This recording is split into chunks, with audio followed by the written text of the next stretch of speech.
আমি জানি এই ভিডিওটা করার জন্য আমাকে লোকজন খারাপই বলবে, আমি না হয় খারাপ হই, তাও সমাজে একটা পরিবর্তন আসুক এটা আমি চাই। এই দেখুন বাগবাজার মানে পুজোর সামনে মোটা তাজা ভিখারি, দেখুন একদম মোটা তাজা, বুঝলেন, মোটা তাজা ভিখারি। মানে আপনি এর মধ্যে কোনোটা দুর্বল, হাত পা নেই বা এরকম হাত নেই পা নেই এরকম কোনো পাবেন না। দেখুন দেখুন মানে এরকম না যে মানে কামাই করতে পারবে না, কামাই করতে পারবে। আর আমি 100% গ্যারেন্টি দিতে পারবো এদের মধ্যে কেউ বাঙালি না। এই দেখুন, আপনারা বলবেন যে মানে কাউর ভালো করতে না পারো, খারাপ করো না, খারাপ বলো না।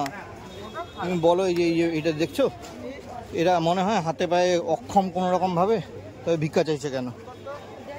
কেউ অক্ষম অপারক তারা যদি ভিক্ষা চায় তবে একটা ব্যাপার, তারা সক্ষম, হাতে 2-3টা বাচ্চা আছে কিন্তু ভিক্ষা চাইছে।